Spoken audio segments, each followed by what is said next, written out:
রাখি বন্ধনের দিন প্রমাণ সমেত সার্থক ইমনের পর্দাফাঁস করে বসু মল্লিক বাড়ি থেকে বের করলো সুধা। হ্যাঁ বন্ধুরা, আমরা এমনটি দেখতে পাবো শুভ বিবাহ ধারাবাহিকের আগামী পর্বগুলোতে।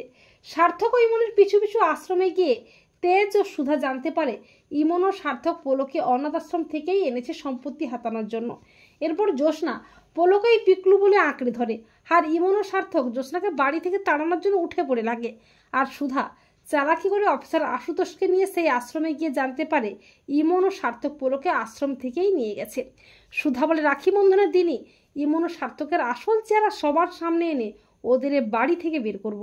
এরপর পরের দিন আসে রাখি বন্ধন উৎসব, সবাই আনন্দে মেতে ওঠে। আর ইমন ও সার্থক বলে, ঠাম্মি আপনার কথা মতো আজকের এই শুভ দিনে আমাদের ছেলে পোলোর নামে এই বাড়ির সমস্ত সম্পত্তি লিখে দিন। এরপর ঠাম্মির নিরুপায় হয়ে যখনই বসু মল্লিক বাড়ির সমস্ত সম্পত্তি পোলোর নামে লিখে দেবে করে, ঠিক তখনই প্রমাণ নিয়ে হাজির হয় সুধা। সুধা চিৎকার করে বলে, পোলো ইমন ও সার্থকের সন্তান নয়, আমার কাছে প্রমাণ আছে। এই বলে সুধা ইমন ও সার্থকের চক্রান্তের ভিডিও সবাইকে দেখায়। ভিডিওটি দেখে সবাই চমকে যায়। সার্থক ইমন তো প্রচণ্ড ভয় পেয়ে যায়। এরপর সুধার প্ল্যান মতো অফিসার আশুতোষ তার পুলিশ টিম এনে জালিয়াতির অভিযোগে ইমন ও সার্থককে অ্যারেস্ট করে।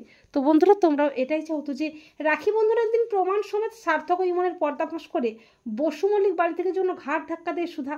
কমেন্ট করে এক্ষুনি জানিয়ে দাও তোমাদের মতামতটি।